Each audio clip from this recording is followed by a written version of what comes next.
Você gostaria de viver de YouTube, fazer seu próprio horário, trabalhar de onde você quiser e principalmente gerar muita receita?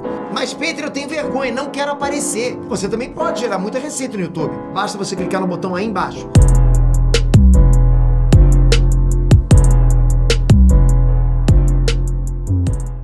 O que você vê como analista, você já tem anos aí atendendo? 26. O que mais aflige, sei lá. O que incomoda o ser humano, o que mais traz angústia? Essa é uma ótima pergunta. Eu vou falar várias coisas, eu vou aos poucos. Primeiro, a culpa. O ser humano sofre muito de culpa. A segunda coisa são os pensamentos. Aquilo que a pessoa pensa e não se dá conta, porque a gente não manda nos pensamentos, nós somos pensados, é o contrário. Então, às vezes, você tem um pensamento, será que eu estou louco? Será que eu deveria ser assim e não sou sexualmente, né? Sou isso, sou aquilo. Puxa vida, eu penso coisas terríveis. As questões do corpo, né? A gente nunca está em paz com o nosso corpo. Nosso corpo nunca está bom, por isso que a gente está sempre mexendo, nunca fica feliz. Às vezes o corpo fala coisas e eu sempre brinco, né, com os pacientes. Você está ouvindo o que o teu corpo está falando? Ô, Leandro, acho que não. Se você não ouvir, ele vai gritar. Se você continuar não ouvindo, ele vai berrar. Uma hora ele vai, né? Que são o que a gente chama de mensagens cifradas, né? No caso da histeria, né? O corpo delas falava e o Freud tentava ajudar essas mulheres a colocar o corpo em palavras. Então, vamos lá. Falei de culpa, falei do pensamento, falei das questões do corpo de maneira geral. Uma outra coisa que eu acho muito importante são, assim, as questões mais, vamos dizer, mais corriqueiras porque todo mundo fala, não é que elas não sejam importantes, longe, que é o que a gente chama de depressão, de ansiedade, em alguns casos de melancolia, o que a psiquiatria chama de síndrome do pânico. Então, são questões que surgem sempre. Uma questão fundamental, deixar de ser filho, conseguir de fato sair da posição de filho e virar um homem ou uma mulher, tanto faz, filho, filha, e de fato se afastar dos pais, não no sentido negativo, mas no sentido de distanciar dos pais, sair daquela posição e virar homem, virar mulher, cuidar da sua vida, enfim. Uma outra grande questão que eu acho também é a relação com os ideais dos pais, os ideais da sociedade, os ideais da família, os ideais da cidade, do seu estado, do seu país. Bom, o que não falta é ideal. A gente fica ligado nesse ideal. E se eu não chegar nesse ideal, então eu sou um bosta, eu não sou ninguém. Putz, isso é o que a gente mais vê no consultório. E aí a gente vai esmiuçando, a gente vai investigando, a gente vai analisando. Por isso que é psicanálise, decompor em pequenas partes. A análise é decompor em pequenas partes e fazer novos arranjos, novas combinações. Então, a psicanálise a gente vai... Que ideal é esse? Mas como assim? Mas me fala. Mas meu pai é engenheiro, ele quer que eu seja engenheiro. Bom, ele quer. E você? Como é que é? Aí o cara sente culpa. Lembra da culpa? Culpa. Puta, eu sou um bosta. Tal. Mas peraí, mas como assim? Mas por que a culpa é sua? Eu não estou entendendo. Mas peraí, mas porque você não fez isso? Você é culpado? Como assim, né? Então, o sujeito que chega na análise, ele quer agradar todo mundo. Ele quer fazer o omelete sem quebrar ovos, né? Não vai fazer omelete sem não quebrar os ovos. Você vai ter que tomar o seu caminho, fazer suas escolhas. Você não vai agradar todo mundo. Não vou agradar minha mãe, não. Não vai agradar meu pai, não. Você não vai agradar. Lamento. Aí ele não vai me amar mais. Lamento. É isso aí. Então, o neurótico é malandro. Ele quer ser amado, né?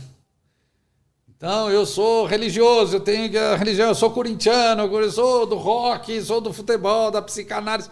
Pronto. A gente quer agradar o grupo para a gente ter o amor do grupo. Então, a análise vai te fazendo amadurecer nisso tudo. No caso da depressão, da ansiedade, da melancolia, a gente fala, né? Elas são, vamos dizer assim, veículos de expressão de um conflito psíquico anterior. Então, quando o sujeito deprime, né? Puta, ele está deprimido, está na cama, meu Deus do céu, ele não levanta, ele não toma banho e tal. Ele está péssimo, tudo bem. Uma medicação vai ajudá-lo a levantar? Provavelmente vai, mas ele tem que entender o que está deixando ele tão deprimido. É sempre culpa. Por quê? A culpa na depressão é a performance do ego é inferior ao esperado, porque esse esperado é um ideal. É muito comum. Quantas vezes a pessoa vai na academia quando começa? Quando ela toma a decisão, agora eu vou na academia. Todo dia. Todo dia. Aí dura quanto tempo isso? 15 dias. 15 dias. Aí já cai para 6, 5, 4... Não, 3 tá bom, né? Tipo segunda, quarta e sexta. Quando vê, ele faz segundo e sábado. Eu acho que só sábado tá legal. Aí ele se culpa. Puta, eu sou um bosta. Eu tô gordo. Olha lá o cara da academia que é fortão, mas ele vem todo... Cara, você estabeleceu um ideal altíssimo para você que você não vai conseguir. Então, ao invés de se culpar, peraí, vamos pôr em xeque esse ideal. Ó, você quer mudar seu corpo? Você tem que ir na academia, lamento. Tem que ir 6 dias por semana? Só não vou de domingo. Eu já tive paciente falar, só não vou de domingo, domingo eu corro. Pô, então você não está indo na academia, você está viciado em academia. Então, resultado, se você quer as coisas, você tem que bancar o preço das coisas. Aí o cara melhora da depressão, porque ele para de se culpar. Então, a depressão nada mais é do que o fenômeno que é o ego deprimido, né? Porque a performance do ego vamos dizer assim, aquém do esperado pelo ideal dele. Perfeito. Quem cria esse ideal, o ideal está no inconsciente? É isso? Ou é o ego que... É o ego. O ideal é sempre social, sempre do outro. Do pai, do amigo, a gente não tem ideal grupo. nenhum do grupo. A gente não tem ideal. Sobrenome é um ideal. Nossa família é um ideal.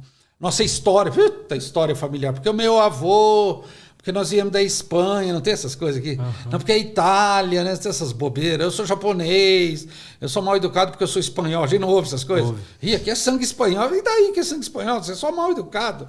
A gente começa, entende? A gente vai... Não, mas eu sou esse cara. Eu é ego. Eu sou esse cara. Tal. Então, na análise, o sujeito começa a falar muito do eu. Chega uma hora que ele para, fala, então não é isso? Não.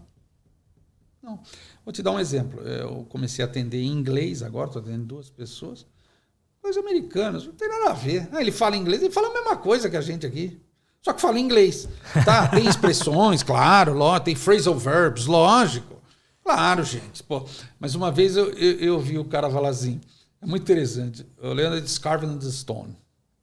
Aí eu falei, carved in the stone? Eu nunca ouvi essa porra. Carved in the stone.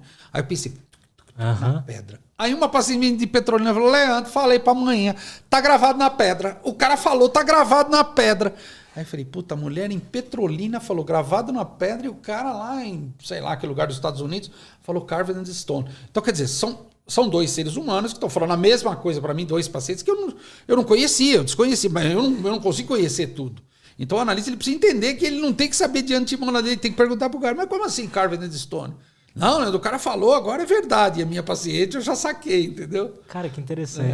Legal. Aí isso é o Lacan, a gente trabalha com as palavras. Ele fala, então o inconsciente, ele falou, ele se estrutura como uma linguagem. Você usa as palavras para expressar não só o inconsciente, mas tudo da sua vida. Aí o Lacan se aproxima da linguística, né, das línguas de maneira geral. O Lacan se aproxima de outros campos do saber e vai amarrando com a teoria freudiana. Então, vou te fazer uma pergunta aqui. Claro. Dá pra ter um ideal assim de forma saudável?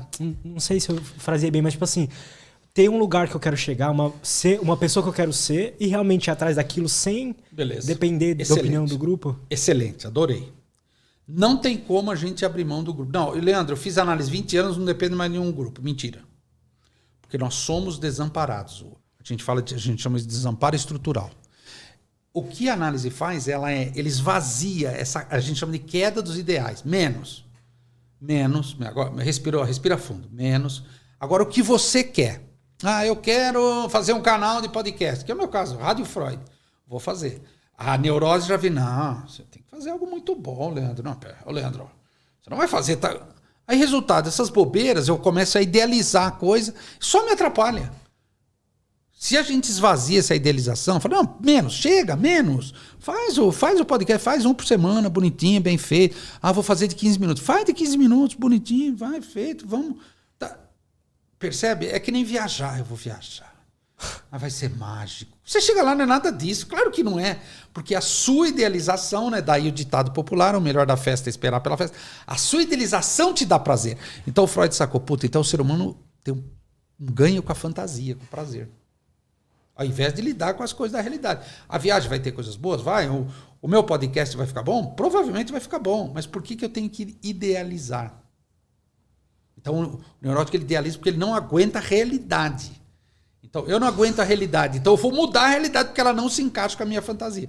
Aí você faz 10 anos de análise para aceitar que a realidade é mais forte que você. Cara, legal isso. É uma questão ética, né? Muito bom isso. Gotta focus on yourself, on your faith, on your dreams, on your mind, on your health, yeah. You Gotta work, never tell, keep your head down, find what you love and excel, yeah. Push and pull and repel any hate, go create what you want, feel compelled.